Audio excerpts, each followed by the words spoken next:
Bueno, pues esta es la información del día de hoy. Vamos a las preguntas. A ver, ¿quién no ha preguntado? A ver, la compañera de aquí atrás.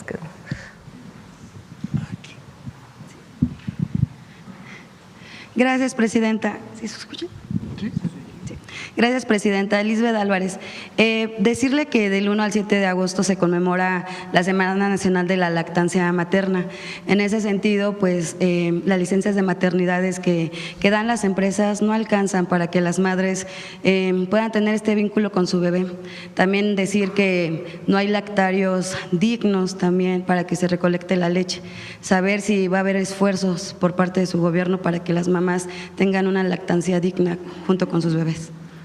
Sí, estamos trabajando principalmente desde los centros de salud y hospitales, desde la Secretaría de Salud con las 3 instituciones públicas, en el programa, si ustedes recuerdan, de 1000 días los primeros 1000 días de vida, que entre otras cosas tienen que ver con la promoción y facilitación de la lactancia materna.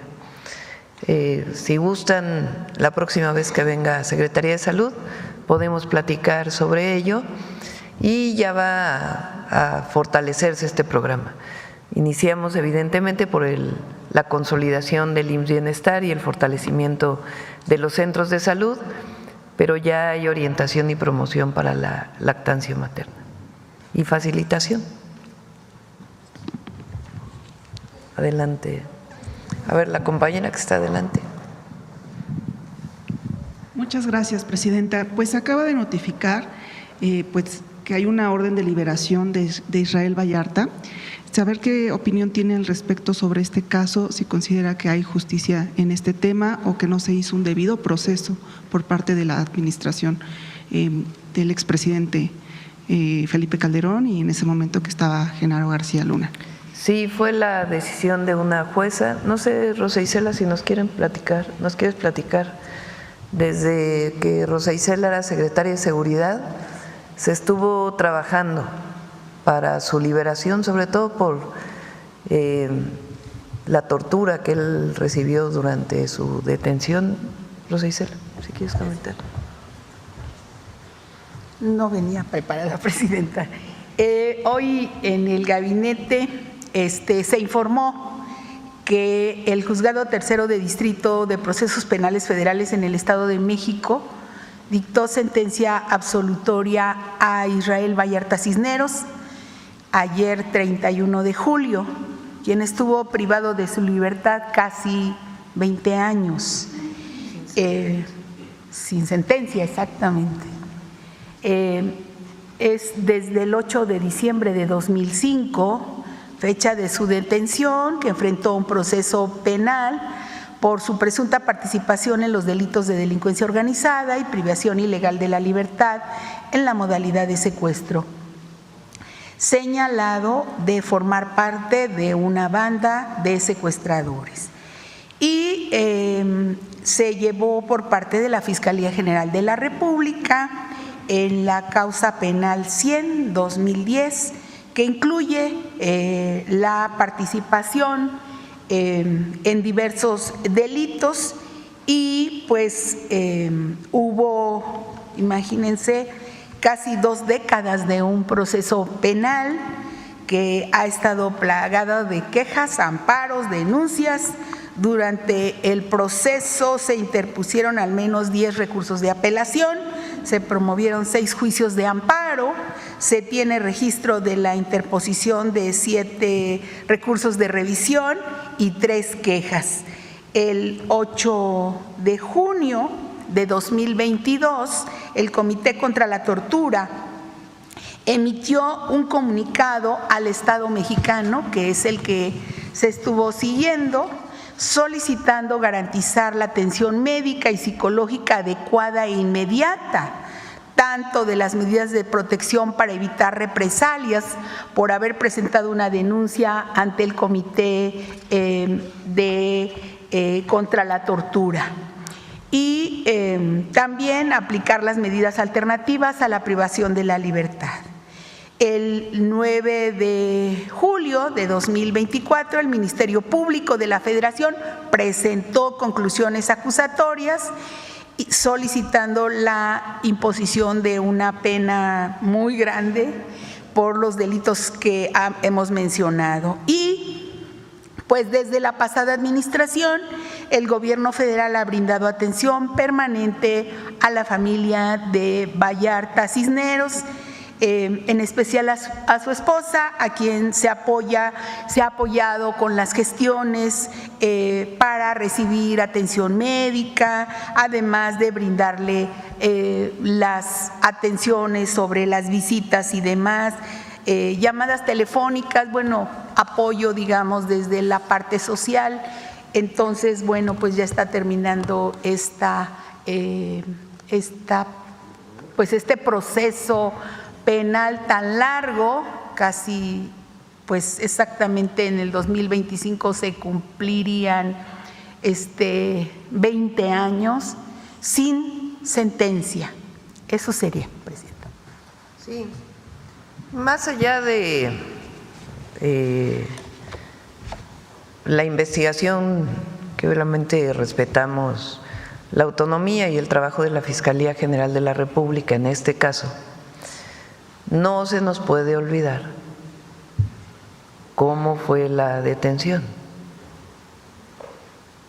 y el montaje televisivo conducido por Loret de Mola,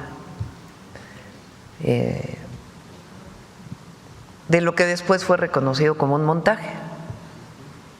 ¿Y de quién fue el montaje? Pues de García Luna, hoy preso en Estados Unidos por narcotraficante. Hay un libro muy bueno de Jorge Volpi, ¿cómo se llama el libro? Sobre este caso de Florence Cassés, y que más allá de una novela criminal, no sé si lo han leído, y tiene que ver con el caso e investigaciones que él hizo sobre el caso, y cómo en aquella época pues estaba vinculada la Secretaría de Seguridad Pública con García Luna en estos secuestros que se dieron en aquella época. Entonces, bueno, respetamos obviamente la posición de la Fiscalía. Lo cierto es que una jueza ya resolvió su liberación, y no se nos puede olvidar pues lo que fue el sexenio de Felipe Calderón, su guerra contra el narco, y un personaje que hoy está preso y que no precisamente se caracterizó por buscar la seguridad y la paz en el país, sino todo lo contrario, aliarse con grupos delincuenciales para beneficio personal, premiado, multipremiado durante el sexenio de Felipe Calderón, y después, por cierto, también incluso por Estados Unidos, por agencias de Estados Unidos. Y pues lo que fue aquel sexenio con un personaje pues que hoy está preso. Y este caso vale la pena recordarlo porque más allá de las investigaciones de la Fiscalía, tuvo un origen en la detención pues muy irregular. Por lo menos eso es lo que podríamos decir. Gracias, Presidenta. Sí. Discúlpeme, soy Jimena Mejía, de Grupo Imagen. Preguntarle, el Senado la invitó para que asista a la ceremonia de la toma de protesta de los nuevos integrantes del Poder Judicial. ¿Usted asistiría? Pues ayer dije, o hace unos días, ¿no?, que si me invitaban sí iba a asistir. Vamos a ver, a mí me interesa mucho que, por supuesto que estamos muy contentos de este proceso de elección popular de la Corte. Pienso que el presidente de la Corte es una persona honesta, conocedora, además hay que reivindicar que ha trabajado por los derechos de los pueblos, y por supuesto que nos da gusto que entre el nuevo Poder Judicial. Pero bueno, también hay que respetar autonomías. Entonces, pues vamos a ver, parece que es muy noche, ¿no? A las 10 de la noche o algo así, ¿no? Sí. Bueno, vamos a ver, pero nos da gusto pues que haya avanzado este proceso adecuadamente y que el 1 de septiembre México tenga un nuevo Poder Judicial. Por último, Presidenta, consultarle si tiene conocimiento de un caso lamentable de una joven de 22 años que denunció ser víctima de una violación tumultuaria por compañeros de la Universidad Autónoma de Campeche. ¿Nos podría comentar si ha sido un tema en su gabinete o si podría apoyar este caso, ya que ella ha mencionado que otras 7 chicas se acercaron a través de ella cuando denunció que también fueron víctimas de estos jóvenes? Pues vamos a entrar en contacto inmediato con la víctima. Gracias. Sí. Bueno, a ver, ¿quién más? A ver, aquí adelante, compañero. Buenos días, Presidenta. Yanara Alcántar, del Laboratorio de Periodismo y Opinión Pública de Guanajuato. Presidente, el fin de semana detuvieron en Aguascalientes a 18 jóvenes que estaban en un campamento atribuido al crimen organizado y 4 de ellos tenían ficha de desaparición. El fiscal Gers Manero dijo en marzo pasado textualmente que si demuestra que fue obligado es un excluyente de responsabilidad en el caso de las denuncias de colectivo de buscadores por reclutamiento forzado de organizaciones criminales en Teuchitlán. En este caso de Aguascalientes, las familias señalan que sus hijos detenidos hoy fueron en busca de trabajo y desaparecieron. Se investigará si se dio de esa forma a fin de que no se les aplique una revictimización y hay alguna línea de política de seguridad para evitar que los jóvenes terminen en manos del crimen organizado, como también ocurre en Jalisco y Zacatecas. En todo el país estamos trabajando, fortaleciendo el sistema educativo, lo presentamos aquí en la educación media superior, ampliando los espacios para la educación superior, para que los jóvenes tengan todas las posibilidades para seguir estudiando. De igual forma está el programa de atención a las causas, de Jóvenes Construyendo el Futuro, y vamos a seguir fortaleciendo. Que ningún joven, México Canta es parte de ello, que ningún joven opte por acercarse a un grupo delictivo, que se acabe esa visión de que un grupo delictivo es una opción de vida, una opción de identidad, porque en realidad es una opción de muerte. Entonces, estamos todos los días trabajando en ello.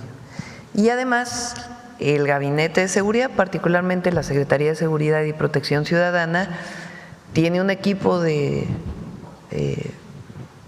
pues no sé si se llame ciberseguridad, más bien ese es otro tema, pero está vinculado con este equipo en donde están revisando permanentemente plataformas en donde se busca reclutar a jóvenes para el crimen organizado. Y permanentemente se están bajando estas páginas, estas plataformas. Igual en este tema, el fiscal estatal ha dicho que no era un campamento de producción de drogas, pero el operativo fue federal. ¿Tiene usted información sobre qué actividades se realizaban en ese lugar y se sabe algo sobre los avances de la investigación que ya lleva la Fiscalía General? Ya lo puede informar el Gabinete de Seguridad. Gracias, Presidenta. Y en otro tema, los últimos 3 gobiernos panistas en Guanajuato han firmado contratos con Seguritech por más de 12,000 millones de pesos a cambio de la promesa de un servicio integral de tecnologías de monitoreo para el Estado. También se supo por un trabajo periodístico de PopLab que Querétaro invierte casi 4,000 millones en el actual sexenio en la misma empresa, sin embargo continúan los casos de violencia. En este sentido, en su opinión, ¿qué papel debe jugar el gobierno federal para supervisar los contratos estatales en materia de seguridad tecnológica con el propósito de evitar conflictos de interés como ocurrió con la casita azul del exgobernador Diego Sinúe y garantizar que estos cuantiosos recursos se traduzcan en mayor protección para la ciudadanía? La nueva ley del Sistema Nacional de Seguridad incluye la supervisión. Cuando se usan recursos federales, pues evidentemente entra la propia Auditoría Superior de la Federación. Los sistemas de cámaras ayudan mucho a la política de seguridad. Por un lado son persuasivas, es decir, cuando hay una cámara, pues ayuda, es como si hubiera la presencia de un elemento.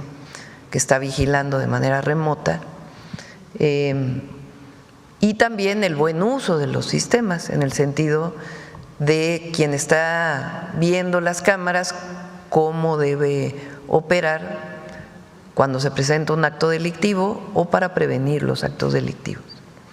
Pero lo cierto es que se hizo mucho negocio con los llamados C2, C3, C4, C5, dependiendo de las atribuciones.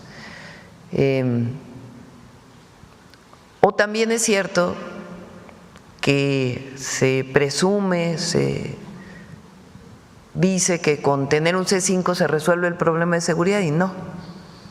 Por supuesto que ayudan las cámaras, son importantes, pero también hay que ver el uso que se les da a las cámaras, tanto para la prevención como para la persecución del delito, y las investigaciones de inteligencia y investigación. Estos montos multimillonarios relacionados con la instalación de estos centros de monitoreo, pues tienen que investigarse, porque no son justificables. Entonces, si se usaron recursos federales, pues tiene que hacerse la investigación por parte de la auditoría. Si fueron recursos utilizados desde los fondos de la Secretaría de Seguridad y Protección Ciudadana federales que existen en el presupuesto público, pues también. Y también, pues, qué impacto han tenido sobre la seguridad. Entonces, repito, ¿es bueno que haya cámaras? Sí, es muy bueno. Es bueno que se usen bien los C5 también, pero que no sea solamente las cámaras sin todo lo que va acompañado, y segundo, que no se malucen los recursos públicos. Y por último, Presidenta, el Plan Nacional Hídrico 2024-2030 del Gobierno Federal plantea llevar 3.8 metros cúbicos de agua por segundo a León, que es casi la mitad de lo que se distribuye actualmente. Sin embargo, el gobernador de Jalisco, Pablo Lemus, dijo que esto afectará el abasto de agua en Guadalajara y la salud del lago de Chapala. ¿Es posible que su gobierno se comprometa a respetar los acuerdos interestatales del 2014 para evitar una crisis ambiental y social en la cuenca Lerma-Chapala? Pues es que nunca hemos planteado eso. ¿Cómo creen que se le va a quitar agua a un estado para dárselo a otro? Pues es como ridículo. Entonces, no, hay una propuesta para Guanajuato, una propuesta para Jalisco, muchas veces se comparten cuencas y hay que distribuir el agua, pero jamás se haría un proyecto que le quitara agua a un estado. ¿Y sería posible convocar a una mesa de diálogo público entre los cinco La tienen, estados? no se necesita convocar. Es muy bueno el director de la Conagua, buenísimo, y está haciendo su trabajo. Gracias, Presidenta. Gracias. A ver. Bueno, a ver aquí, luego tú, y luego vamos para atrás. Buenos días, Presidenta.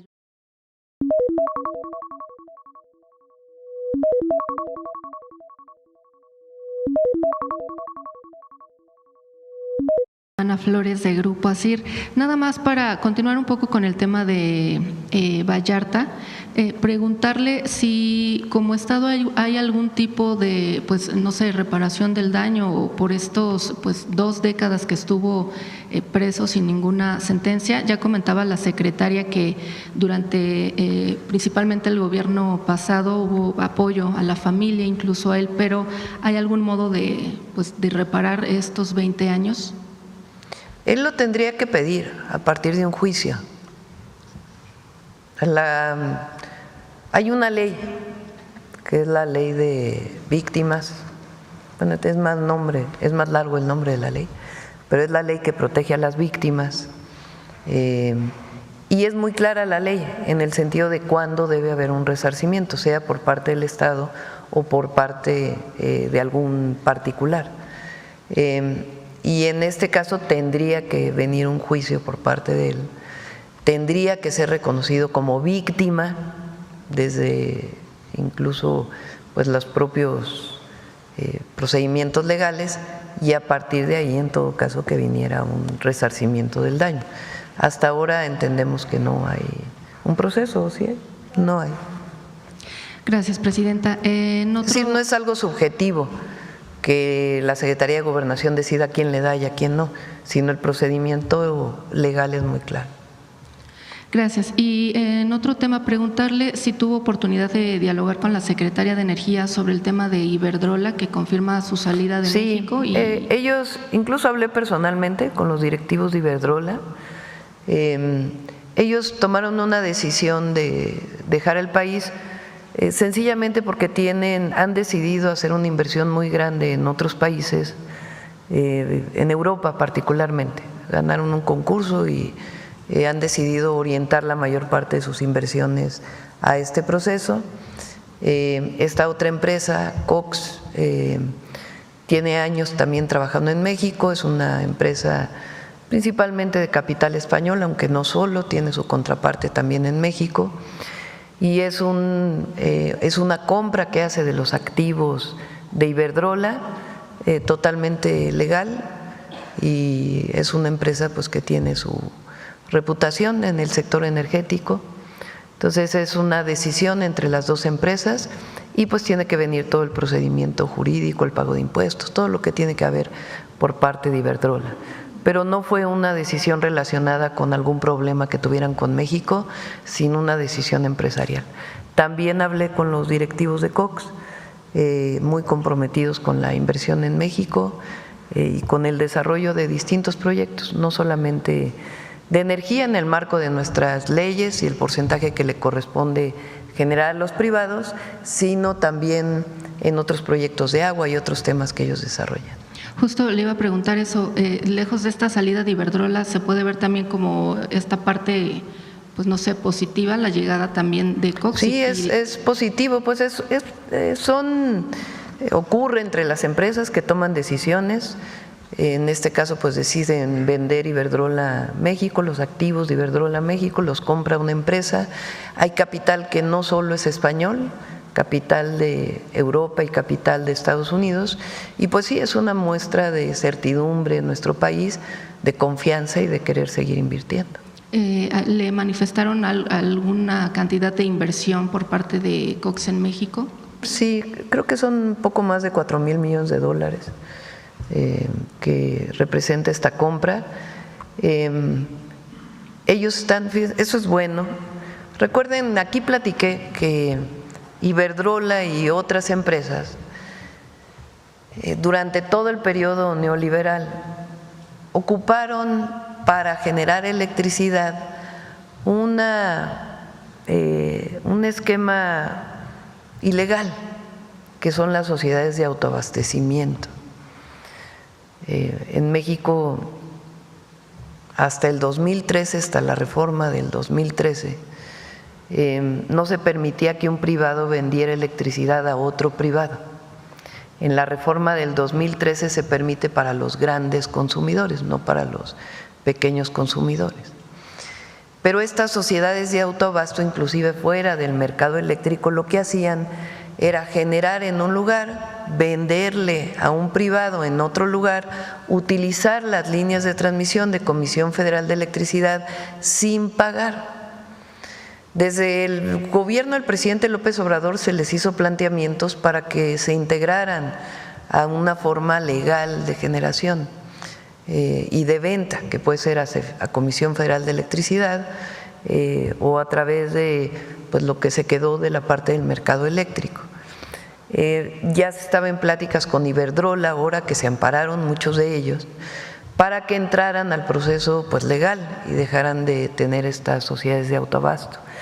Cox está de acuerdo con ello y está trabajando ya con la Secretaría de Energía para que se dejen las sociedades de autoabasto y se entre este nuevo proceso normativo de nuestro país. Entonces, eso es bueno también porque están de acuerdo en la nueva normatividad, las nuevas reglas de generación eléctrica, de 54% CFE, 46% los privados, una parte que queda del mercado eléctrico, otra parte que le pueden vender a Comisión Federal de Electricidad, una valoración distinta del porteo que se llama, que es el paso de la energía eléctrica por las redes de transmisión.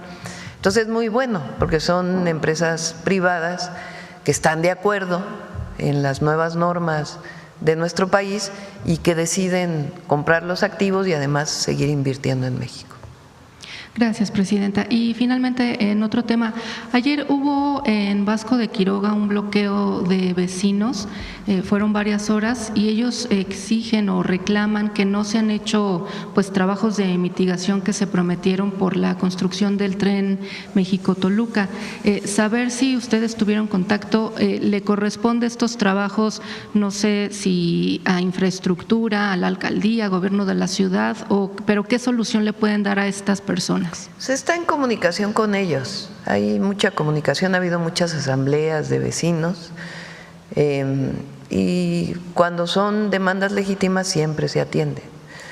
El tren interurbano, hay varias obras que estamos haciendo en la Ciudad de México, algunas que vienen desde antes del presidente López Obrador.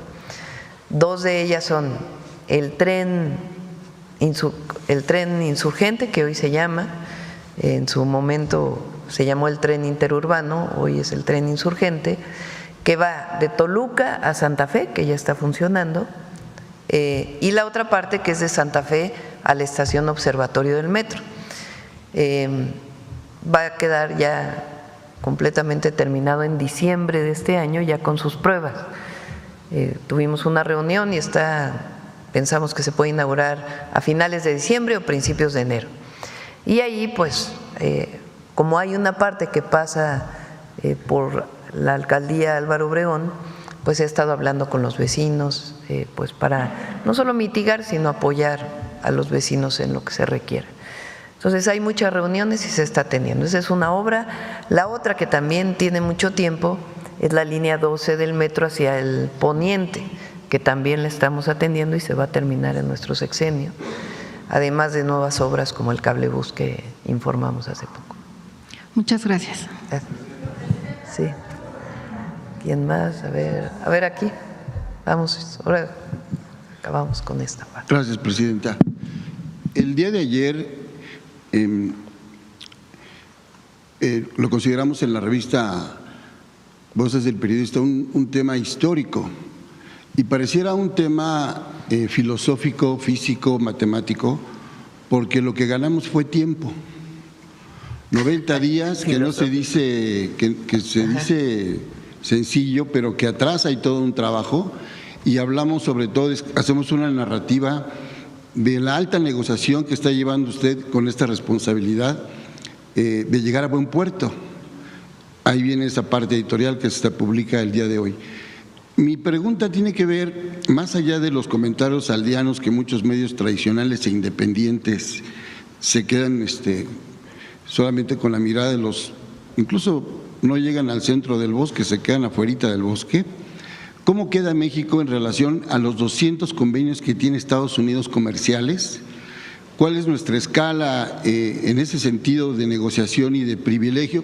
Vamos a dejarlo así, en relación a Europa, a Asia y al resto de América Latina, que están también en una gran desventaja, porque creo que ayer se da este dato, este paso importante, y sin embargo yo no lo veo reflejado en los medios de comunicación tradicionales. Es el primer planteamiento. Sí, hay, particularmente la oposición, no importa lo que hagan, ellos quieren que le vaya mal a México. Esa es su visión. O sea, como quieren que le vaya mal al gobierno de México, no les importa que afecte al pueblo de México cualquier situación. Ellos hubieran querido que Estados Unidos hubiera subido los aranceles, porque entonces hubieran tenido una narrativa, una cantaleta de que ya ven, les dijimos que qué mal lo está haciendo el gobierno de México y etcétera, etcétera, etcétera, qué mala relación hay entre el gobierno de México y el gobierno de los Estados Unidos. Entonces, cualquiera que hubiera sido el resultado del día de ayer, ellos hubieran estado en contra. Bueno, peor aún, tienen un personaje como el presidente del PRI, de malísima fama, con escándalos de corrupción que acompañan su carrera política, yendo a Estados Unidos a denunciar falsedades además. O sea, además de que quieren que le vaya mal a México, vende patrias. La verdad, no tiene otro nombre. Y sus compañeros del PAN no cantan mal las rancheras. Senadores, senadoras, buscando ir a Estados Unidos a hablar mal de México. Ayer México ganó.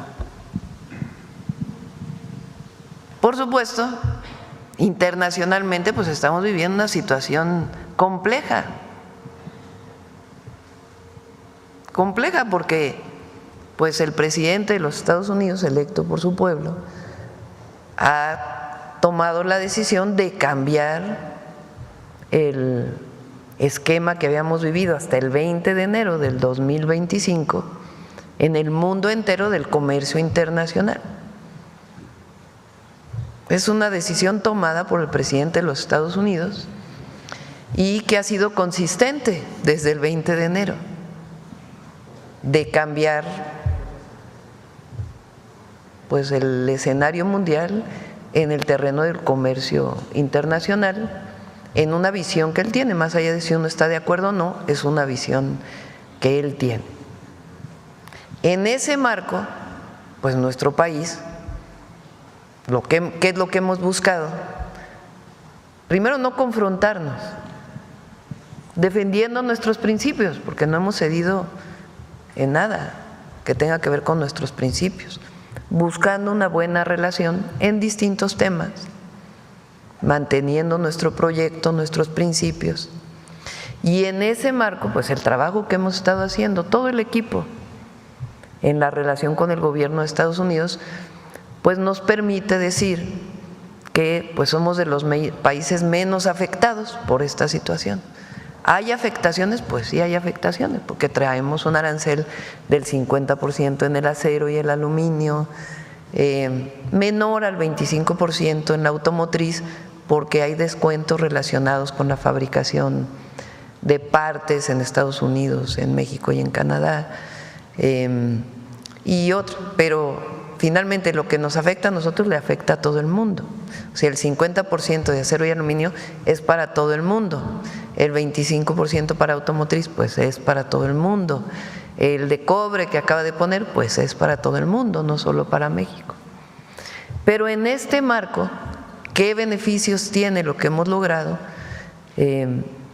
Pues que hay un porcentaje muy grande de mercancías que sigue teniendo cero arancel,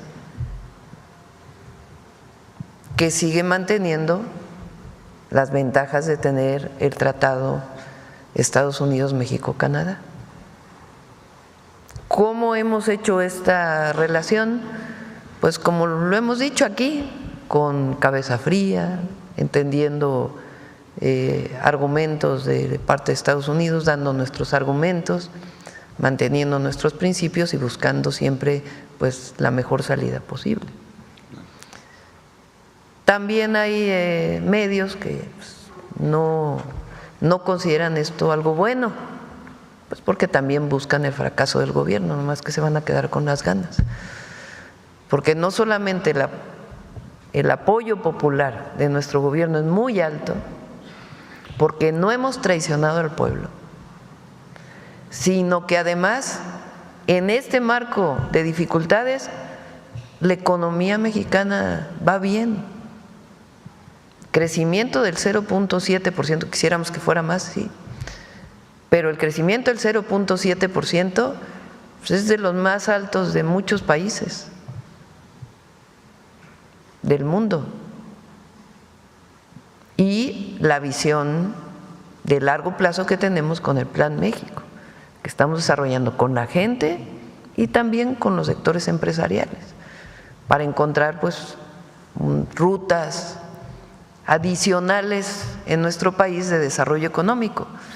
México, desde el primer tratado comercial y después con el TEMEC, de una mucho mejor forma con el TEMEC, frente a lo que fue el primer tratado, que lo que presumía era mano de obra barata y era lo que vendía en la relación con Estados Unidos y Canadá, y el TEMEC pues es un acuerdo mucho más completo. Pero finalmente hay una integración muy grande de nuestra economía con la de Estados Unidos que favorece a los dos países. Pero en este marco y en esta nueva situación internacional, pues nosotros tenemos que fortalecer nuestro mercado interno, sustituir importaciones de otros lugares, como lo hemos venido planteando, buscar otros mercados adicionales a Estados Unidos que nos permita, siempre más allá de hablar del fortalecimiento de la economía o del crecimiento económico, del bienestar del pueblo de México. Ese es nuestro objetivo. En una explicación gráfica de 0 a 100, ¿en qué lugar estaríamos, presidente, en relación a todos esos convenios que hizo Estados Unidos? Pues habría que ver, terminando, digamos, este proceso, en un promedio de la cantidad de aranceles que paga uno u otro país, en qué situación quedamos. Lo que sí puedo decir es que somos de los menos afectados por esta nueva política del gobierno de los Estados Unidos. Sí. Ahora, trabajamos todos los días. Recientemente se anunció, por ejemplo, el traslado de una planta de Nissan de Morelos a Aguascalientes. Parece que es una estrategia que venía ya desde hace tiempo y ahora toman la decisión por la eficiencia de su propia empresa de trasladar todo a Aguascalientes. En realidad, en términos del empleo, no se pierde empleo en el país en términos generales, considerando lo que van a mover a Aguascalientes, pero evidentemente para Morelos pues representa un impacto y ya estamos trabajando pues con la gobernadora para buscar distintas alternativas que permitan pues que no tenga esta afectación tan grave en Morelos. Sí. Me guardo mis otras preguntas para otra ocasión por la agenda, pero solamente una reflexión sobre el tema de la paz. A propósito de combatir las causas, el trabajo que está desarrollando la Secretaría de Gobernación. Miren, este es bueno, me lo manda la Secretaría de Energía, sí. Al Secretario de Hacienda. Adicional a la compra de $4,200 millones de los activos de Iberdrola, la empresa Cox invertirá $10,690 millones adicionales en el país. Una inversión alta, sí. De los más importantes ahora. Comentaba para cerrar el tema de la paz que tiene que ver con la cultura, con el trabajo que está haciendo la Secretaría de Gobernación a nivel nacional con este plan de abrazar a la paz, el trabajo que está desarrollando la Secretaría de Cultura, también con este canto binacional que hoy vemos de manera muy grata una conexión a través de las fronteras. Yo me sentí muy identificado ahorita con esas entonaciones y esas letras, y comentarle que en la Biblioteca México se está desarrollando, a partir de que aquí se hizo un comentario, la exposición al poeta por la paz, Enrique González Martínez, que fue nuestro primer candidato a Premio Nobel de Literatura y embajador en 1920 en Chile, en 24 en Argentina y posteriormente en España hasta el 31. Entonces son jornadas todos los jueves por la paz, porque él es el coordinador del Comité por la Paz en 1949, promovido por Diego Rivera, Frida Kahlo y otros grandes periodistas. Entonces, ahí tenemos una conexión realmente en los libros, en la literatura, en México, en esta relación binacional, en esta promoción de la cultura, en este atacar las causas también por parte de la Secretaría de Gobernación. Y quisiera, pues nada más quería hacer esa reflexión. Gracias, presidente. Sí. Me acordé ahora, teníamos por ahí un video, ¿verdad? Fíjense cómo está el lago de Texcoco. Se los voy a mostrar. Y hay nada más algunos que todavía tienen nostalgia del pasado y hubieran querido que estuviera el aeropuerto en Texcoco. Vean nada más la belleza. Ahí les va. Este es el lago de Texcoco, el lugar donde se proyectó hacer un aeropuerto, ignorando la voz de la naturaleza. Pero hoy, esa voz se escucha cada vez más fuerte. La naturaleza está haciendo su trabajo y las lluvias han permitido recuperar los ecosistemas de la región. Porque teniendo sol, agua, tierra, todo el ser humano vive. Son 5 los ríos del Valle de México que se han reencauzado hacia el área natural protegida Lago de Texcoco y que han ayudado a que este hábitat se pueda restaurar en pocos años. Por ejemplo, en 2017 se tenía la presencia de 30,000 aves en la zona. Hoy la población es de más de 230,000 aves de distintas especies. Tenemos una gran cantidad de especies, tanto nativas, residentes y migratorias. Dentro de estas especies tenemos especies en peligro de extinción justamente que llegan en diferentes puntos del lago de Texcoco. Parte de la importancia que tiene el lago de Texcoco es que recibe a estas especies y que no permite que se extingan. El conservar este espacio nos permite tener un seguro climático para los próximos años en la cuenca del Valle de México y al mismo tiempo nos permite y le permite a las comunidades que habitan este territorio en mantener sus tradiciones y sus características bioculturales. En la actualidad, hay una extensión de 1,800 hectáreas con cuerpos de agua dentro de un área natural protegida que abarca 14,000 hectáreas. Las y los mexicanos contamos con una reserva ecológica histórica en la zona oriente del Valle de México, un espacio equivalente a 17 veces el bosque de Chapultepec. Es un nuevo pulmón, un patrimonio biocultural, un espacio ecológico para la convivencia, el deporte y la cultura. Es la segunda vez que vengo. La primera vez vine solo, pero como vi que la infraestructura está cómoda para andar en bici con las niñas, ya fue que las traje. La verdad es que nos encanta porque son espacios muy amplios, son lugares que tienen ahora sí muchísimos servicios para la gente que le gusta hacer deporte. Yo creo que mi parte preferida sería la parte de los humedales y de los sitios de avistamiento de aves, que es una zona natural, muy bonita, hermosa, donde efectivamente uno se siente en contacto con la naturaleza. Lo que tienen a mis espaldas es lo que iba a ser anteriormente la terminal. Ahora no van a llegar, ni nunca van a llegar aviones, ¿no? Ahora lo que tenemos y lo que siempre van a llegar son aves.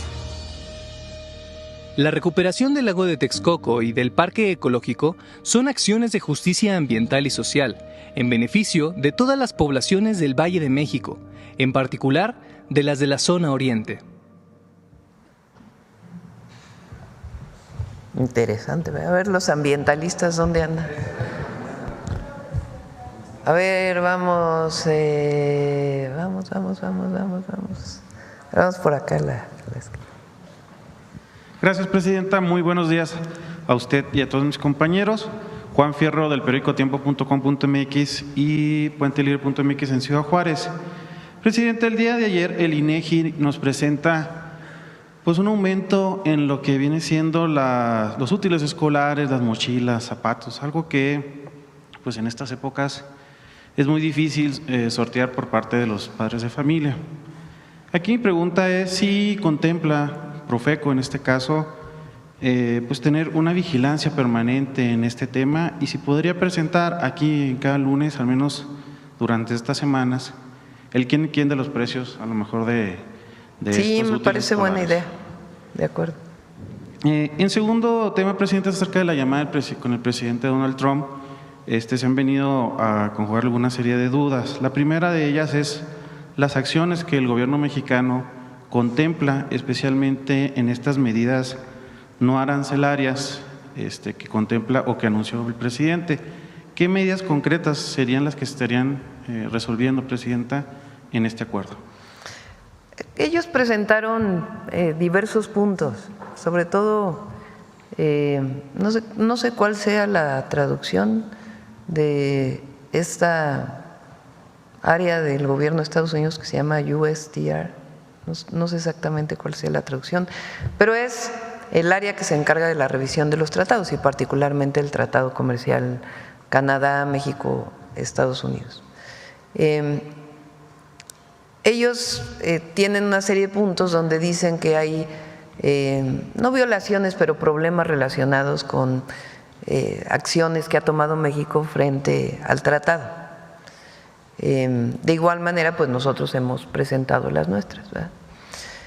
Son diversos puntos de diversos tipos, desde Como ayer decíamos, cuestiones laborales, cuestiones incluso ambientales, por ejemplo, plantean que en la exportación de aguacate, si hay deforestación vinculada con la explotación o con la exportación del aguacate, si ha habido violaciones a temas laborales en algunos sectores, en fin, son distintos puntos que plantean. ¿Qué es lo que se hace? Vienen las observaciones y nosotros pues regresamos con otras observaciones, en donde damos nuestros puntos de vista y también cuando consideramos que son observaciones que no tienen fundamento, pues también planteamos los puntos de vista. Y de ahí pues viene una mesa de trabajo. Y el propio tratado pues tiene establecidos mecanismos si es que no hay acuerdos entre uno y otro país respecto a una posible violación al tratado. Entonces, esas son las medidas que ellos plantean no arancelarias que desde su perspectiva México debería atender.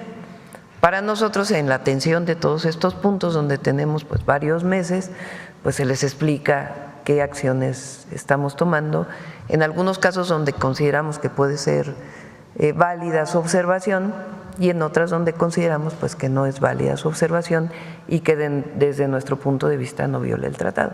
Por ejemplo, el Estado de Michoacán emitió una regla relacionada con esto de la deforestación vinculado con el aguacate. Nosotros estamos también por emitir una serie de regulaciones para evitar que esta exportación, que es de cerca de 4,000 millones de dólares del aguacate mexicano a Estados Unidos, pues impacte sobre los bosques de Michoacán. Pero es por razones incluso pues de beneficio para México, no porque nos los esté pidiendo necesariamente Estados Unidos. Son temas de este tipo en donde hay pues un diálogo y de ahí donde no hay acuerdo, pues entonces hay los caminos que se siguen de resolución de controversias frente al tratado. También, Presidenta, se habla de, bueno, estos 90 días, pero ¿podría adecuarse de alguna otra manera el unir estos 90 días o estos acuerdos con el tratado, con el TEMEC, con el tratado con Estados Unidos y Canadá? Desde su visión, ¿podría negociarse los dos, pues, estos dos acuerdos en una sola resolución o los ve mejor que sean aparte ambos acuerdos? Bueno, ayer debo decir que nos sorprendió que a Canadá le subieran los aranceles. No teníamos conocimiento de que esto fuera a ser así.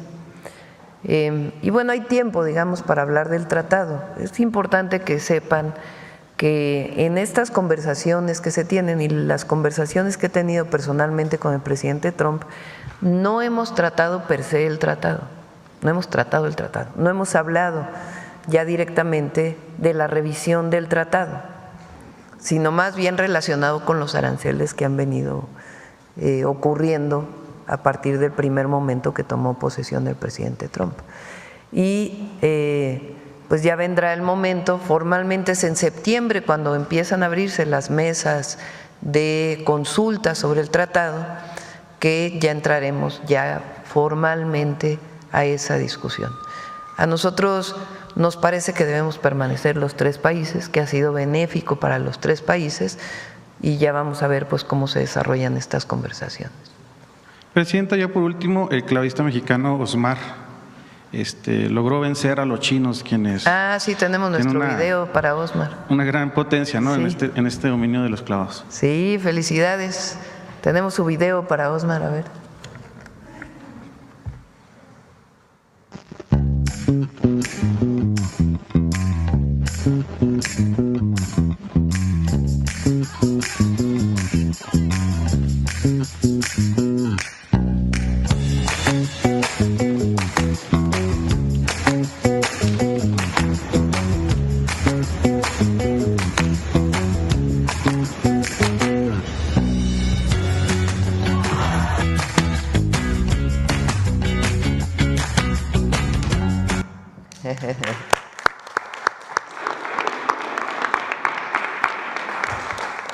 Adelante. Gracias, Presidenta. Hatsiri Magallanes, de MBC Noticias. organizaciones sociales se están convocando para una marcha nacional el próximo 10 de agosto. Ellos insisten que todavía hay desabasto de medicamentos, están preocupados porque también la Cámara de Diputados, la Comisión de Salud que preside Morena, no avaló, digamos, un acuerdo para que se pueda mejorar el sistema de salud para atención de los niños de cáncer. ¿Algún mensaje que les pueda enviar al respecto? Sí. Se han comprado prácticamente todos los medicamentos de atención oncológica. Todavía quedan como 3 medicamentos que ha habido problemas en su abasto, no por un problema en la compra o en la licitación, sino por el propio abasto de los medicamentos. Se tomó una decisión muy importante que la tomó el doctor Kersenovich, de que haya una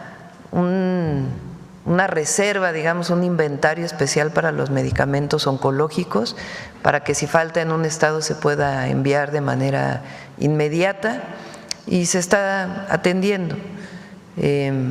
En la mayoría de los estados hay abasto de medicamentos oncológicos, y ahí donde falta algún tipo de medicamento por algún tipo de cáncer, se están tomando todas las medidas para que esto sea así. Lo hemos informado aquí, somos muy transparentes desde que entramos al gobierno.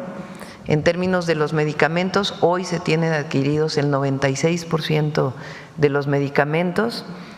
En esta semana se inicia un esquema adicional de distribución de los medicamentos, que por cierto hay algunos comentócratas que ya están hablando de ese sistema de distribución, que sí va a funcionar, para poder llegar al último lugar, en el último municipio más alejado del país, en las zonas rurales, que lleguen todos los medicamentos, y ahí donde hay tratamientos oncológicos que lleguen todos los medicamentos. Ahí donde aún no han llegado tiene que ver principalmente con las farmacéuticas, que se comprometieron a entregar en 15 días y pasan los 15 días y aún no han entregado, y ahí se toman medidas inmediatas de si no se entrega, hablar de inmediato con el proveedor, y si el proveedor no se compromete, se buscan otros proveedores con el mismo precio.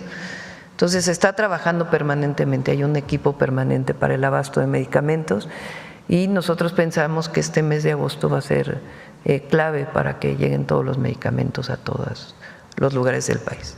Gracias, Presidenta. Nada más opinión respecto a que El Salvador, digamos que avalaron que haya reelección presidencial indefinida. Algunos comentan que esto va a hacer que Nayib Bukele se pueda perpetuar en el poder. ¿Alguna opinión al respecto? Pues respetamos al pueblo de El Salvador. Hasta ahí. Esa es la política exterior mexicana, y que el pueblo de El Salvador siempre decida. Gracias, presidente. Sí. A ver aquí. Lucirene Castellanos, de aguaquemada.mx y del portal noreste, lostubos.com, Nuevo León, Coahuila, Tamaulipas y el Valle de Texas, y de la publicación cultural postdata.com. Le pregunto, Presidenta, el gobernador de Nuevo León, Samuel García, aseguró que el estado dejó de estar entre los más violentos del país al pasar del 4º al 20º lugar en el ranking nacional de violencia, gracias a una disminución sostenida de todos los delitos de alto impacto en lo que va del 2025. Aseguró que los feminicidios disminuyeron más del 90% y los homicidios más de 80%. Mientras que el resto de los delitos registró reducciones que oscilan entre 20 y 60%, también atribuyó al avance a la coordinación con las fuerzas federales, como la Guardia Nacional, el Ejército y el Centro Nacional de Inteligencia. ¿Cuál es su opinión? Bueno, habría que ver los números de todos los delitos en Nuevo León. Han bajado los homicidios, que es lo que vemos todos los días. Ahí pues, como en todos los estados, porque ahí no, independientemente del partido político que haya llegado un gobernador o gobernadora, apoyamos en todo, pero en particular en la seguridad. Ahí Rosa Isela hizo un muy buen trabajo para que hubiera un acuerdo para nombrar un fiscal. Creo que eso fue benéfico para Nuevo León. Rosa Isela tomó la decisión, me preguntó, le parecía que era importante que en el tema de la fiscalía no hubiera un conflicto político, sino que se nombrara un fiscal que ayudara pues a la Procuración de Justicia en Nuevo León. Y Rosa Isela pues hizo un muy buen trabajo ahí para poder poner de acuerdo ahí a todas las fuerzas políticas para que se decidiera en forma consensada quién podría cumplir las tareas de la Fiscalía. Y creo que eso ayudó a la disminución de los delitos. Gracias, presidenta. ¿Se ha sentido decepcionada con algunas colegas de Morena? Sí, no, ¿por qué? ¿Cómo? Que sí, se ha sentido decepcionada de algunos colegas de Morena. ¿Por qué? Pues por las recientes viajes, ¿no? Que han tenido algunos de los funcionarios, incluyendo, por ejemplo, Andy, Mario Delgado, etcétera. Mi opinión siempre será, como lo he dicho varias veces, que el poder es humildad. El poder se ejerce con humildad. Este pensamiento tan profundo de Juárez, porque Juárez es el gran expositor y porque además fue ejemplo de ello, de su austeridad, de su modestia personal, de su humildad. Recuerden que cuando él llega a Guerrero, después de haber estado exilado en Estados Unidos, se presenta con Juan Álvarez, ¿no? ¿Sí es Juan? Él ya había sido gobernador de Oaxaca y se presenta y dice: yo quiero ayudar a las fuerzas liberales a que haya una reforma profunda. Y no dice quién es, llega como cualquier persona y le encomiendan tareas que no tienen que ver supuestamente con haber sido gobernador de Oaxaca, hasta que Álvarez se da cuenta y le dice: oiga, ¿por qué no me dijo quién es usted? Dice: pues es que no es necesario, yo vengo a dar la vida por mi patria. Cuando Juárez es presidente, pues justamente su comportamiento, el lugar donde vivió, aquí en Palacio, lo que muestra es eso, su modestia, su sencillez, siendo una persona tan brillante, un dirigente tan extraordinario y un pensamiento tan profundo que marcó para siempre la vida de México. Y él tiene este pensamiento que es: no puede haber gobierno rico con pueblo pobre. Y de ahí tiene la cuarta transformación con el presidente López Obrador, desde que fue dirigente de la oposición y cuando fue jefe de gobierno en la Ciudad de México, de la visión de la austeridad republicana, que el gobierno no puede estar dilapidando recursos y que el gobernante tiene que vivir en la justa medianía. Por eso la disminución de los salarios de los gobernantes, por eso ahora en la Constitución los ministros de la Corte van a ganar menos que la presidenta de la República y no van a tener estos lujos y estos privilegios de los que durante tanto tiempo gozaron los gobernantes, que además de la corrupción pensaban que llegar al poder pues era rodearse de guaruras, ir a comer a los mejores restaurantes, cambiarse de casa y convertirse en una persona alejada del pueblo. Siempre he pensado, porque además esto fue muy importante, eso fue una enseñanza muy importante del gran dirigente que es el presidente López Obrador. Y digo presidente porque se burla a la oposición, pues por respeto. hoy pues está realizando otras tareas. A mí me toca la gran tarea de la Presidencia de la República, pero me gusta decirle presidente López Obrador por el respeto que le tengo. Y esta visión de él, de recuperación del pensamiento juarista, que lo llevó a cabo durante toda su vida y la presidencia, pues es algo muy importante. Y eso no lo podemos perder, los que pertenecemos a este movimiento. Y a cada quien lo juzga el pueblo por sus acciones, a cada quien. Entonces nosotros tenemos una responsabilidad de seguir insistiendo que los viajes lujosos y la vida lujosa no tiene que ver con el movimiento de transformación, independientemente de dónde vengas. Hay grandes empresarios que tienen muchísimo dinero y que no viven en la opulencia.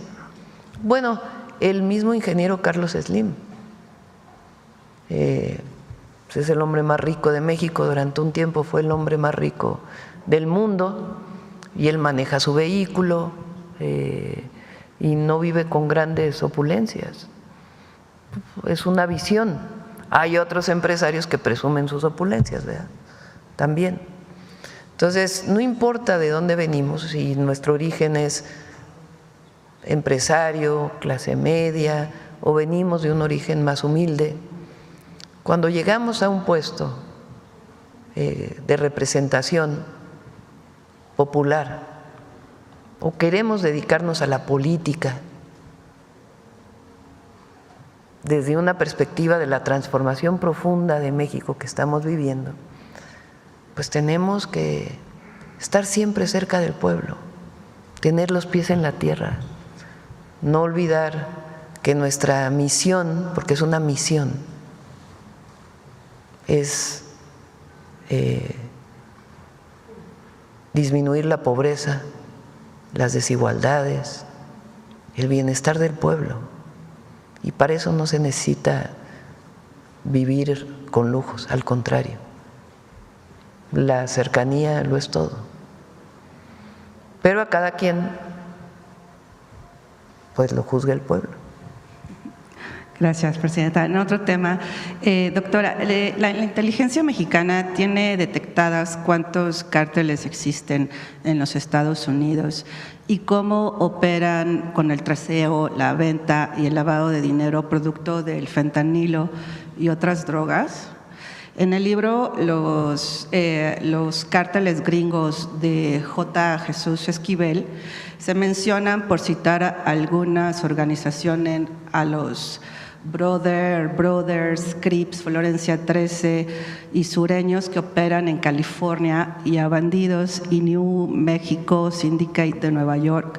Sin embargo, no vemos incautaciones importantes de drogas ni que se aparecen a líderes narcos en el otro lado. ¿Considera que la lucha contra el narcotráfico es asimétrica entre México y los Estados Unidos? Bueno, lo he mencionado aquí. Cada quien nos toca trabajar en nuestro territorio y colaboramos y nos coordinamos. Por eso hay tratados de extradición y otros mecanismos de colaboración. Ayer mencioné que estamos a punto de firmar ya el acuerdo de seguridad entre Estados Unidos y México, que con respeto a nuestras soberanías y nuestra actuación territorial, pues genera esquemas que permitan la colaboración y la coordinación en el momento actual. Muchas que vienen de hace tiempo y que se reafirman, y otras formas de coordinación que, si Estados Unidos tiene información de México, pues que colabore con México en esa información, y nosotros pues desarrollamos dentro de nuestro marco legal y nuestras instituciones pues las detenciones correspondientes a un presunto delincuente o una presunta acto ilegal en nuestro país. Y si nosotros, cuando el equipo de seguridad tiene información derivado de las investigaciones que se hacen en México de información de Estados Unidos, pues de la misma manera. Pero aquí he mencionado que Estados Unidos en general se dedica a hablar de los de la delincuencia organizada en México. Y bueno, tiene derecho a mencionarlo. Pero del otro lado de la frontera, ¿quién vende la droga? ¿Quién lava el dinero? Y esa parte pues tienen que investigarla.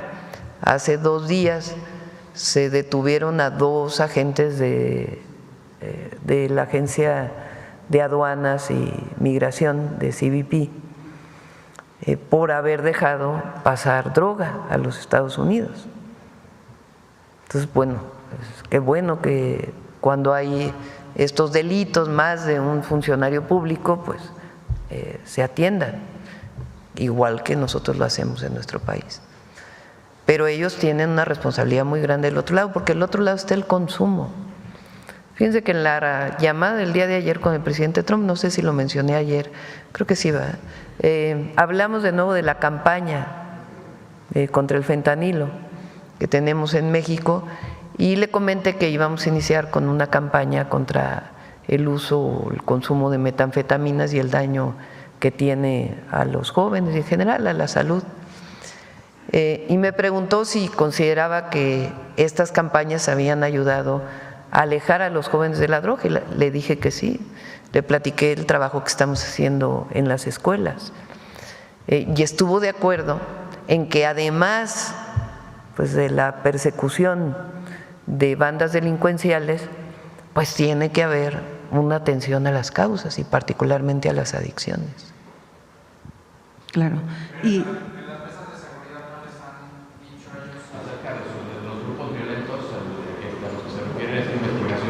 tiene que contestarlo el Gabinete de Seguridad, pero en general la coordinación pues es cuando hay información de uno u otro lado y nosotros siempre insistimos en que ellos tienen una tarea muy importante en Estados Unidos y también del tráfico de armas ilegales que vienen de Estados Unidos a México, que ellos tienen que ayudar a pararlo. Dijo ayer que Estados Unidos quiere borrar de la faz de la tierra a los cárteles mexicanos. ¿Esto de alguna manera está contemplado en el acuerdo de seguridad que se va a firmar con ellos? Bueno, pues es una manera de hablar de ellos, ¿verdad?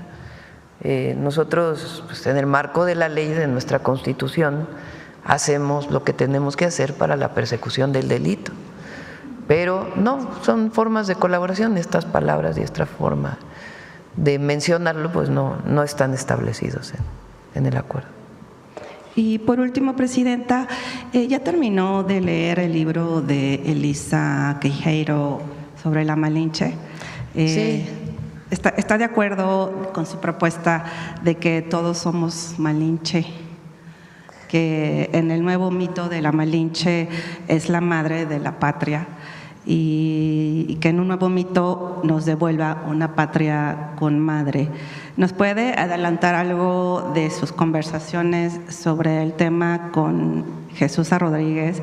¿Malitzin fue cómplice o no del genocidio encabezado por Hernán Cortés? Ya lo vamos a presentar. El libro es muy bueno.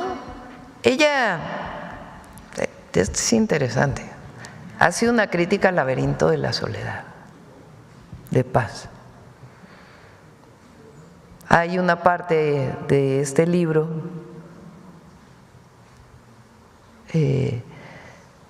en donde se habla de dónde viene la palabra, bueno, voy a decir lo que consideramos grosería, pero lo dice en el libro, que es la chingada. De dónde viene esa palabra y por qué esa palabra y cómo la usamos los mexicanos. Y él habla de lo que representó la Malinche, o Malintzin mejor, como una traición, o incluso como la violación es un origen para los mexicanos, que cometieron los españoles con muchísimas mujeres indígenas. Ella, la autora de este libro, dice, no es cierto. Malintzin primero fue una esclava que fue vendida cuando era muy pequeña entre pueblos indígenas.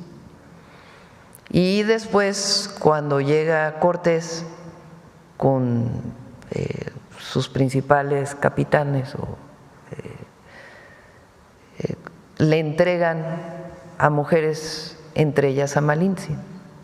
Solo que Malintzin tenía una capacidad muy especial con la lengua.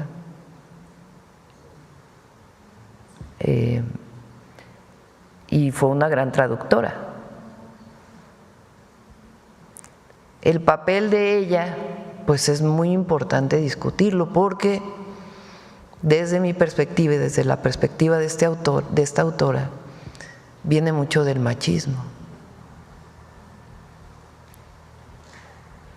Entonces, lo que nosotros queremos a partir del próximo mes es hacer una reflexión, porque es muy importante, porque además primero es el año de la mujer indígena y esta reflexión es necesaria. Y segundo, más allá de si Malintzin es la madre de la patria o no, porque finalmente pues estuvo acompañando a Cortés, ¿qué papel jugó? Es cierto que los mexicanos venimos de ese trauma, digamos, original, por decirlo de alguna manera, más allá del respeto que le tenemos a Octavio Paz, pero vale la pena, muchos años después de que se escribió El laberinto de la soledad y de esta visión de Malintzin como la gran traidora, recuperar quién es ella. ¿Es cierto que los mexicanos venimos de ello o no? ¿Qué imagen le dio a la mujer mexicana a partir de ahí? ¿Cuál es porque en Tlaxcala se adora a la Malintzin?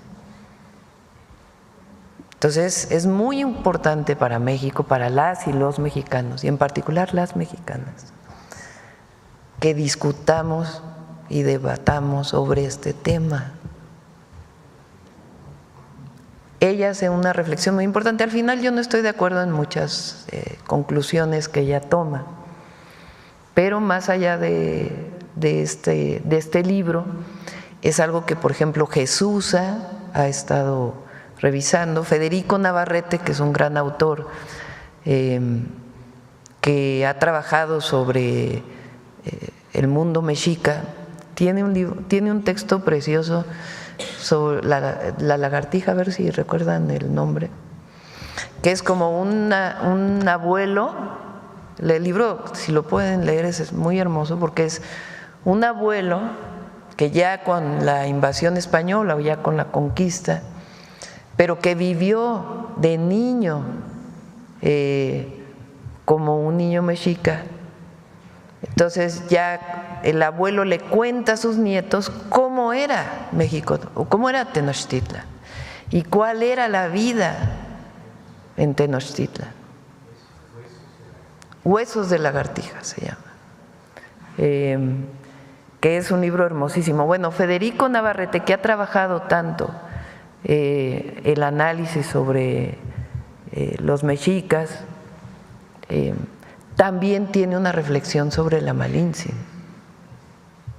que es muy distinta a esta reflexión de aquella época del laberinto de la soledad, y lo que después fue pues esta visión de que Malintzin pues es la traición. Entonces, año de la mujer indígena, es muy importante reconocerlo. Ahora, hay otras mujeres, una de las 4 mujeres, la hija de Moctezuma, Tecuichpo, ¿sí?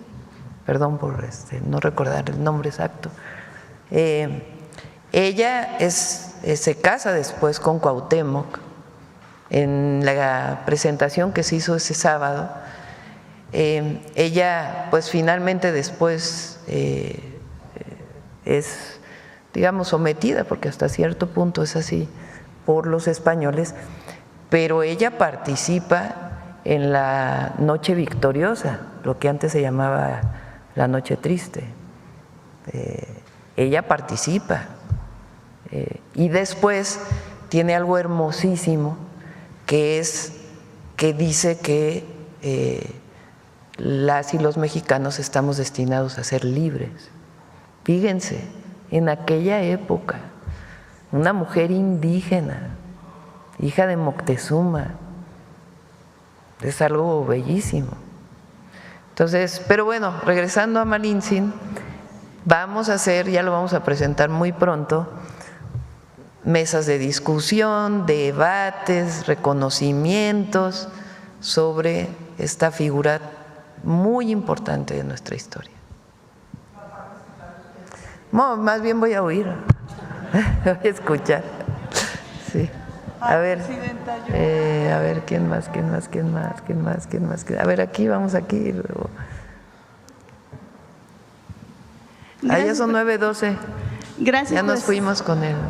Gracias, presidenta. Muy buenos días a todas, a todos y a todas. Liliana Noble de Pulso Saludable. Continuando con este tema de las mujeres, del 12 al 15 se va a llevar a cabo en nuestro país la Conferencia Regional sobre la Mujer de América Latina y el Caribe en el Centro Tlatelolco.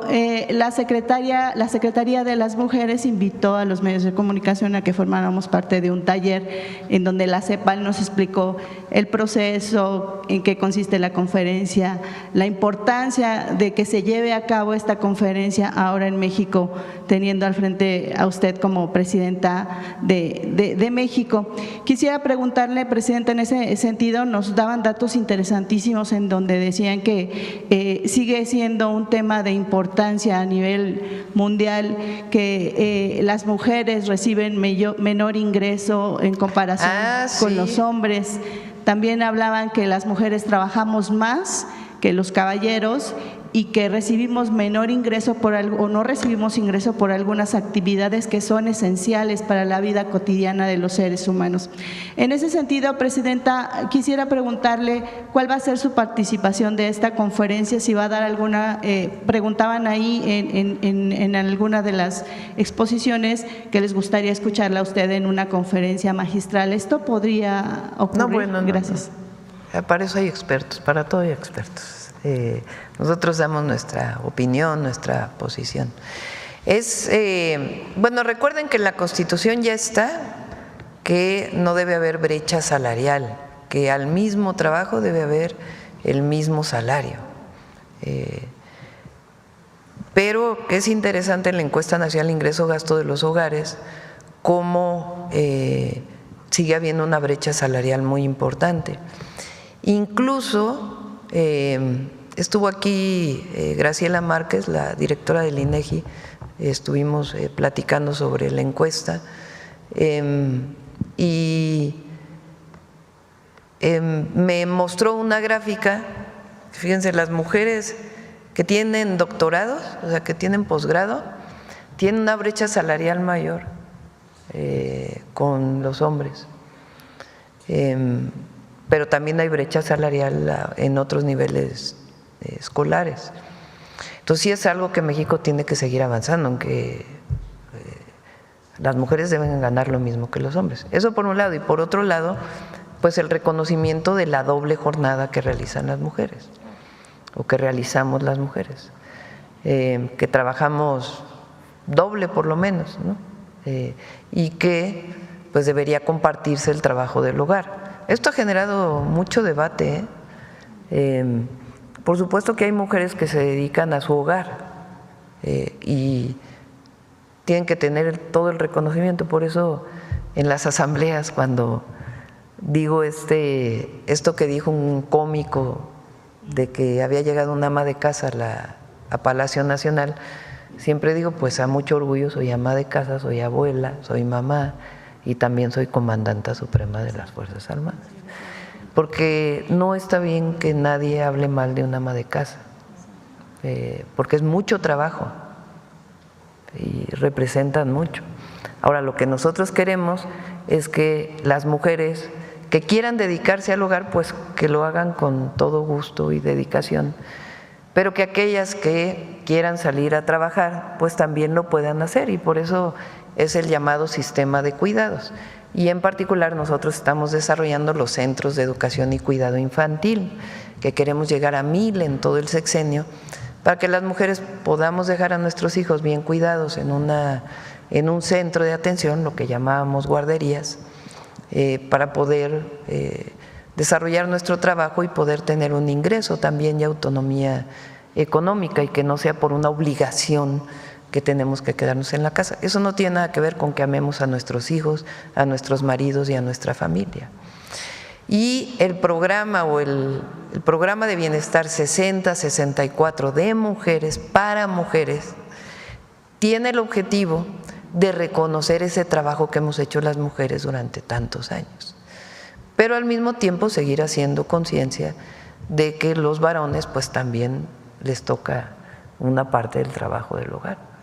¿Estará usted en la inauguración? No lo tengo contemplado, pero qué bueno que se haga. Gracias, Presidenta. En otro tema, el asunto de la gentrificación tiene magnitudes muy grandes, no solamente en la parte de las casas habitaciones, sino se extiende más allá. En el caso particular de estos pequeños comercios, hice una investigación acerca de las farmacias, estas farmacias de nicho que le llaman, que están en las colonias, que no pertenecen a estos grandes consorcios o estas farmacias de cadena. Algunos medicamentos, como por ejemplo estos que son muy utilizados para la gente que vive con diabetes mellitus, a veces tienen 20 hasta 25% menor el costo versus estas farmacias de cadena. Platiqué con el director, el titular de la Asociación Nacional de estos pequeños comercios. Él me decía que es muy importante esta figura que tienen estos pequeños comerciantes, las taquerías, las carnicerías, pollerías, tortillerías. Estas pequeñas farmacias aportan entre el 5 y el 7 puntos del Producto Interno Bruto. Ellos tienen un logro en particular porque gracias a la lucha que han hecho como comunidad, se tiene hoy reconocido el Día de estos pequeños comercios que se va a celebrar el próximo 7 de agosto. Me gustaría conocer en ese sentido, el tema de la gentrificación les afecta porque cuando ellos necesitan dejar sus locales porque el costo de la renta a veces ya es insostenible. En ese sentido, presidente, yo quisiera preguntarle cuál sería su mensaje para todas estas pequeños comercios, porque no solo están en la Ciudad de México, están en el resto del país.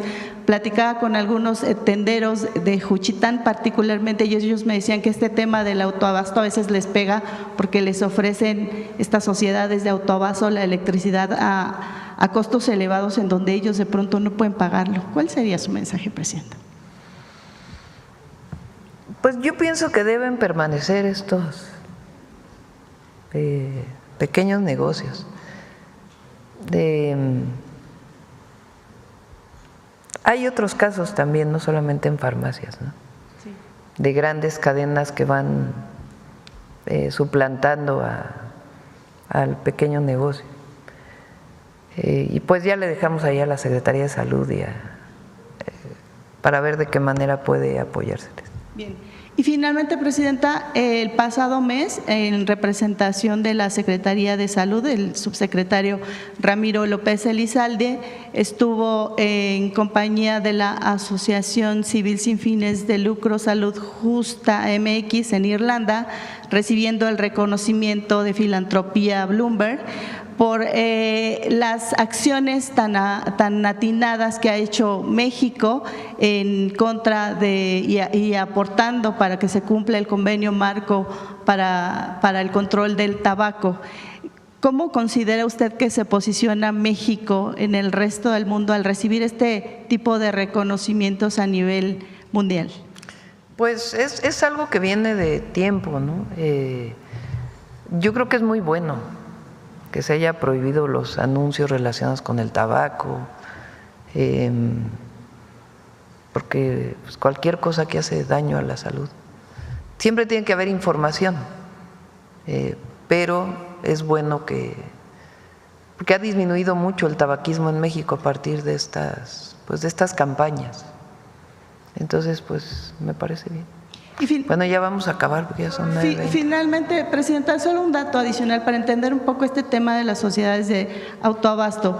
¿Ellos tendrían que pagar por la transmisión, por utilizar el sistema CFE? ¿Y cuál sería la tarifa? ¿Varía la tarifa? Ellos tienen que cambiarse porque el autoabasto es ilegal. O sea, las sociedades de autoabasto son ilegales. ¿Por qué son ilegales? Porque simulan un mercado. Entonces, un autoabastecimiento pues es que tú pongas la planta de generación y la consumas para tu propia empresa. Pero no puede ser de que Iberdrola generaba en un lugar y le vendía a otras empresas, no quiero decir sus nombres, muchos ya las conocen, y en realidad era un mercado eléctrico, uno genera y el otro compra. Y decían, no, no es mercado eléctrico, somos socios. Es como los socios de los repartidores, ¿no? Pues, ¿cuáles socios? Son trabajadores. Entonces tienen que migrar al nuevo esquema eléctrico, de regulación eléctrica, y se les da las facilidades para la migración. Y si le venden a CFE, pues le venden a CFE, y si está en el mercado eléctrico, pues tienen que pagar su porteo. Existen. Ya cerramos. Suave patria.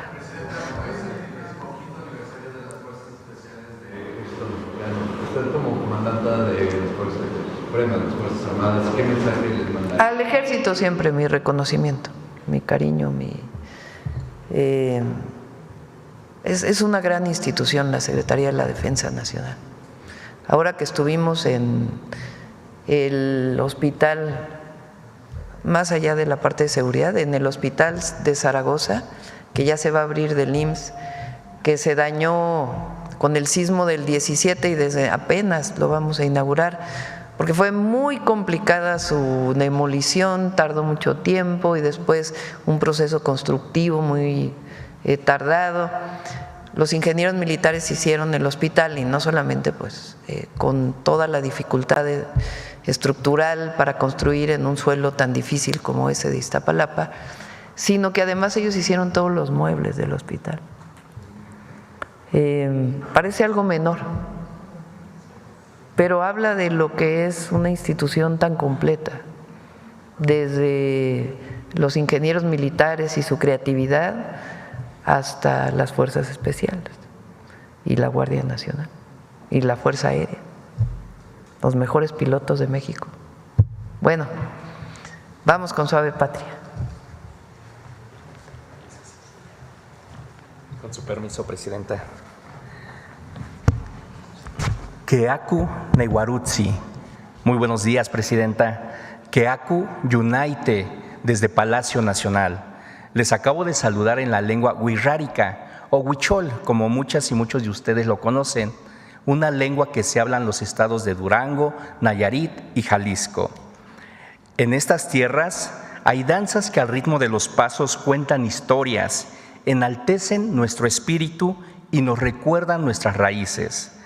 Estas son tradiciones que continúan reuniendo a las comunidades en una expresión de orgullo e identidad.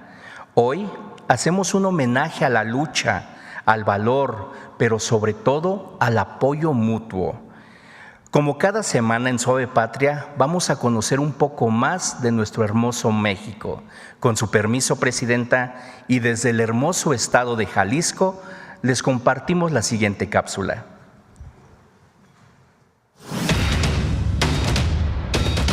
Cada 25 de julio, las calles de Tonalá se llenan de historia con la danza de los tastoanes, una representación ancestral que revive la lucha entre guerreros indígenas y colonizadores españoles, como un tributo vivo a la memoria y la dignidad de México.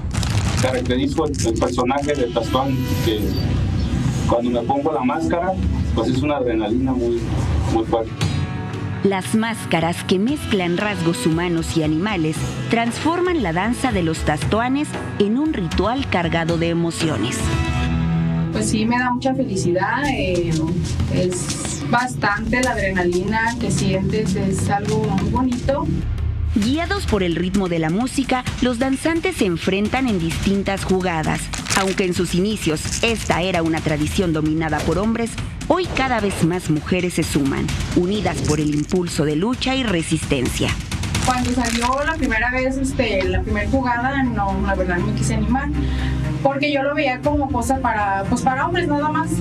Pero con el transcurso de los años fueron incrementando en la jugada las mujeres, entonces eso también me dieron más ganas pues de salir y formar parte, porque se trata más que nada de fe, porque así fue por lo que lucharon nuestros antepasados. Entonces pues yo pienso que esa es la pieza clave, ¿no? Luchar por lo que dejaron, por el legado que dejaron los antepasados.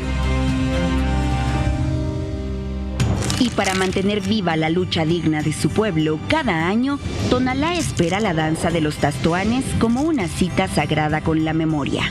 Yo le digo a mi familia, yo a veces espero más el 25 de julio que la Navidad, porque a mí me gusta mucho lo que hago y lo que soy.